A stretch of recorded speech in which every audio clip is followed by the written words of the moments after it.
વલસાડથી સમાચાર પ્રાપ્ત થઈ રહ્યા છે। વલસાડમાં પણ મેઘરાજા મન મૂકીને વરસી રહ્યા છે। મુશળધાર વરસાદને કારણે વલસાડ પાણી પાણી થયું છે। વલસાડના અનેક વિસ્તારો કે જ્યાં જળબંબાકારની સ્થિતિનું નિર્માણ થયું છે। અનેક વિસ્તારોમાં મેઘરાજાએ ધડબડાટી બોલાવતા ચોતરફ જળજમાવડો જોવા મળી રહ્યો છે। સંવાદદાતા ધનરાજ બાગલે આપણી સાથે લાઈવ જોડાઈ ગયા છે વલસાડથી।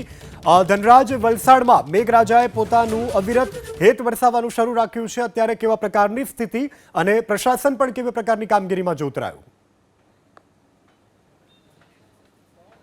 જી, વલસાડમાં સ્થિતિ બગડતી નજરે આવી રહી છે। ઔરંગા નદી ઉફાન ઉપર છે અને એ ઔરંગા નદીનું પાણી સીધે સીધું ઘરોમાં ઘૂસી ગયું છે। આ સીધા દ્રશ્ય તમે જોઈ શકો છો। વલસાડના વેજલપોર વિસ્તારની ઘટના છે અને વેજલપોરમાં તમામે ઘરો છે અત્યારે હાલ આખે આખા અને અડધો અડધ ડુબાણમાં અત્યારે હાલ જોવા મળી રહ્યા છે। નીચાણવાળા વિસ્તારમાં આવેલા આ ઘરો છે ત્યારે આ પ્રમાણેની સ્થિતિ જોવા મળી રહી છે। લોકો છે પોતાનો ઘર વખરીનો સામાન કાઢે તે પહેલાં જ ધસમસતો પાણીનો પ્રવાહ છે એ અત્યારે નીચાણવાળા વિસ્તારમાં પહોંચી ગયો છે।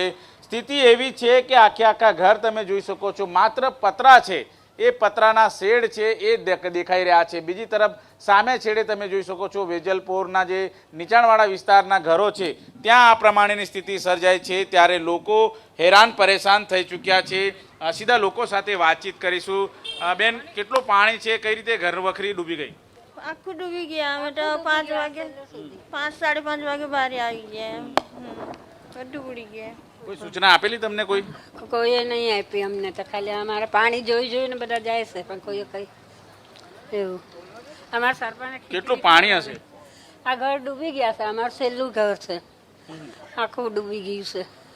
બિલકુલ જોઈ શકાય છે અત્યારે આ પ્રમાણેની સ્થિતિ સર્જાય છે ત્યારે તમામે તમામ ઘરો છે આ રીતે જે નીચાણવાળા વિસ્તાર છે ત્યાં અત્યારે પાણી ઘૂસી ગયા છે અને આ પ્રમાણેની સ્થિતિ સર્જાય છે ત્યારે લોકોને સૂચના નહોતી આપવામાં આવી એ પ્રમાણેની ફરિયાદો છે અહીંના સ્થાનિક રહેવાસીઓ કરી રહ્યા છે।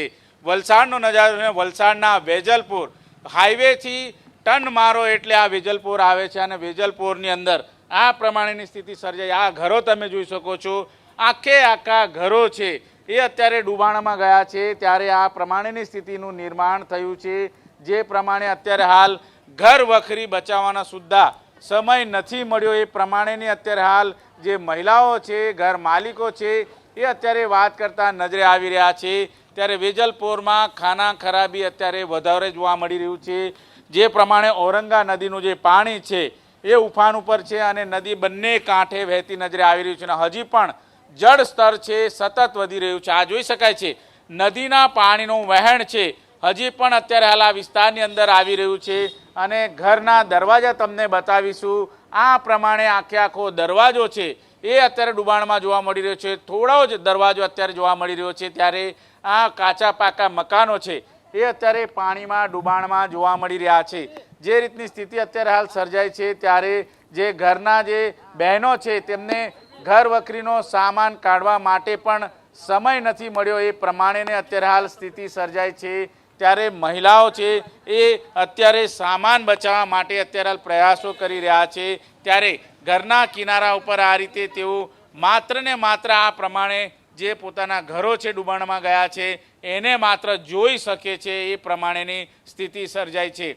તમામે તમામ લોકો છે ઘરની બહાર તો જરૂર નીકળી આવ્યા છે પરંતુ તેમની ઘર વખરી છે, કપડાં છે, રાશન પાણી છે એ આખે આખું પાણીના ડુબાણમાં ગયેલું જોવા મળી રહ્યું છે ત્યારે લોકો સાથે વાતચીત કરીશું। બેન, કેટલું પાણી છે અત્યારે તમારા ઘરમાં? બધા ડૂબી ગયેલા છે ને સવારથી અમે ભીના કપડા પર જ છે, કઈ આપ્યું નથી, ખાલી આ બપોરે ખીચડી આપી છે બસ, એટલું જ ખાઈને બેહેલા છે આ રસ્તા પર હોવાના, બીજું કઈ નથી આપ્યું હજુ। સૂચના આપવામાં આવેલી હતી તમને? સૂચના તો 3 વાગ્યાના મોરેખાના પાણી ભરાયેલા છે, બધા મોરેથી જ ઉઠીને નીકળ્યા બહાર એટલે બધા બોરાયેલા જ આખો દિવસના। તમારા ઘરમાં કેટલું પાણી છે બેન? અમારા ઘરમાં ડૂબી ગયેલા છે બધા જ ઘર, અમારા ઘર જ આ બધા। કોઈ આવ્યું બચાવ કામગીરી માટે? એમ તો રાહત આપવા કોઈ આવ્યું? ના, અમે જાતે નહીં કર્યા ને અમારા એના બાજુ વાળા છોકરા બધા એકબીજાને અવાજ આપીને એકબીજાને નીકળ્યા। સામાન કાઢવાનો ટાઈમ મળેલો? ઘર વખરી અનાજ પાણી ક્યાં છે? સામાન હવે બહાર કાઢે તો બી ભીનાઈ જ જવાનું, મૂકવાના કા જગ્યા નથી તો પછી ઘરમાં જ બોરાઈ જતા। એમ જ છે આ બધું, એમ જ અમારું તો જે છે તે બધું મૂકીને નીકળી આવેલા। આ કપડાં પણ